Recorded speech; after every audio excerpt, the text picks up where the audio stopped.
porque tenemos el proyecto en revisión que viene de Cámara de Diputados y tenemos dos proyectos del senador Fiat, del mío propio,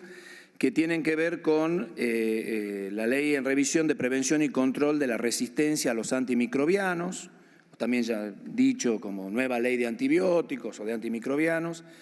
que es el expediente 1522 CD, y el del senador Fiat, el Senado 1821, el mío de 662-22. La verdad es que la resistencia, este es un proyecto que siempre cuesta un poco explicarlo a la importancia que tiene, porque la verdad es que muchas veces hay proyectos que son muy notorios y fáciles de explicar, pero este tiene alguna complejidad técnica, pero es de suma importancia. Y la verdad que estamos, tanto el senador como el que les habla y Lucía, inclusive el Ministerio de Salud de la Nación,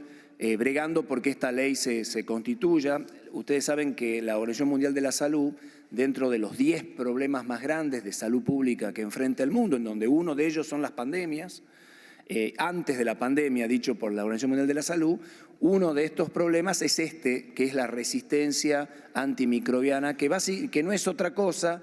que las bacterias, los virus, los parásitos, los microorganismos en general que no se enferman, van generando resistencia a los tratamientos que tenemos contra ellos. Ustedes saben que la aparición de los antibióticos en la medicina es un fenómeno relativamente moderno, es un fenómeno, diríamos, de la posguerra, después del 45, el primer antibiótico, la penicilina, surge en el 39 y aparece como una posibilidad. Y en estos años, a lo largo de este tiempo, los microorganismos, a pesar de la producción de nuevos y variados antibióticos y antivirales y antiparasitarios, los microorganismos en general han ido generando resistencia.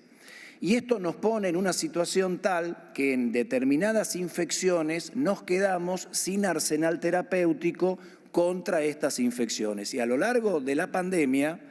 hemos enfrentado pacientes muy críticos en terapia intensiva, en donde con sobreinfecciones bacterianas no teníamos antibióticos de la potencia o del tipo suficiente para poder darle batalla. Se calcula que en el mundo fallecen por año 700.000 personas por esta enfermedad y la OMS calcula que si no hacemos algo por esto, podremos llegar a tener millones de muertos en los próximos años si no trabajamos seriamente. ¿Cómo se hace para trabajar en la resistencia antimicrobiana? Es un trabajo complejo, por eso la ley es una ley relativamente extensa. Por un lado, requiere de la supervisión de las infecciones, sobre todo las asociadas a los cuidados de salud, que son las infecciones que ocurren en la terapia intensiva, en los hospitales. Por un lado, el control, los comités de infecciosas, el uso juicioso de los antibióticos dentro de las instituciones de salud es una parte importante de esto. La ley prevé no solamente la generación de un plan nacional de control de enfermedades, de enfermedades producidas por agentes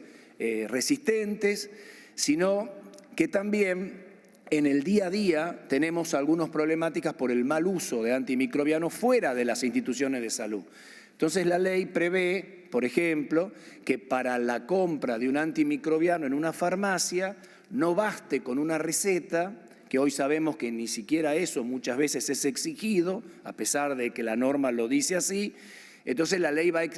exige a partir de ahora que se requiera de una receta archivada, como los psicotrópicos. Entonces, no va a ser fácil conseguir un antimicrobiano sin receta médica. La ley también exige que el médico, a partir de esta ley, tenga que incluir el diagnóstico en la receta cuando se recete un antimicrobiano.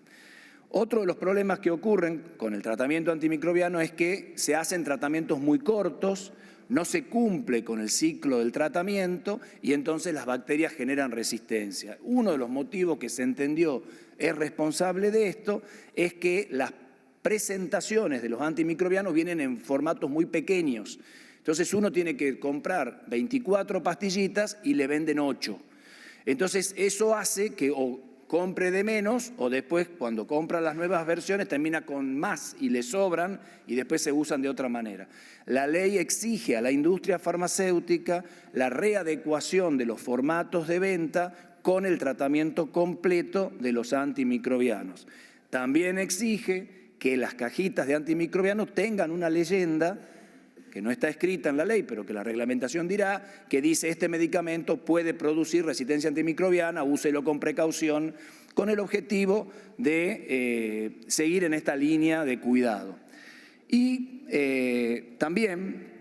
otro rubro que hace a la resistencia antimicrobiana es el uso de antimicrobianos no en la salud humana, sino en la salud animal, y también como factor de crecimiento, entre comillas, dentro de lo que es la industria avícola y la industria ganadera. Entonces, trabajando con el INTA, con el SENASA, se llegó a esta ley prevé una comisión nacional que ya existe como tal, pero que la ley le va a dar una solidez distinta, que se llama CONACRA, que es una comisión nacional interministerial, donde trabaja el Ministerio de Salud y también el Ministerio o Secretaría de Ganadería y Pesca, en la cual se establece límites y progresiva reducción de los factores de crecimiento como antimicrobianos y un listado de antimicrobianos que no puedan ser usados como factores de crecimiento, dado que son requeridos en la salud humana como únicas alternativas terapéuticas para ciertas bacterias. La ley también establece el día del lavado de manos, la semana del uso juicioso de los antibióticos, y me parece que es una ley que abarca la problemática antimicrobiana de una manera integral. Se trabajó mucho con los farmacéuticos, se trabajó con el Ministerio de Salud de la Nación, se trabajó mucho con SENASA, se trabajó mucho con INTA y se llegó a un consenso que también obtuvo amplia aceptación en la Cámara de Diputados. Hay un tema más, es que si bien el proyecto inicial, original, prohibía a las muestras gratis, que ustedes saben que dentro de la industria farmacéutica se usan como promocionales, las muestras gratis de antimicrobianos, la ley original la prohibía, pero el proyecto que nos llega de diputados tiene una modificación en ese sentido y lo que hace es hacer que las muestras gratis requieran, por un lado, prescripción y por otro lado tengan el contenido total del tratamiento, que no sean una o dos pastillitas, porque eso también generaría falta de tratamiento completo. Así que con eso creo que queda bastante saldada la situación y es un avance importante en una problemática de salud difícil, como les digo, de encontrarle la importancia, pero que definitivamente es una ley que el sistema de salud argentino necesita y requiere. Así que bueno,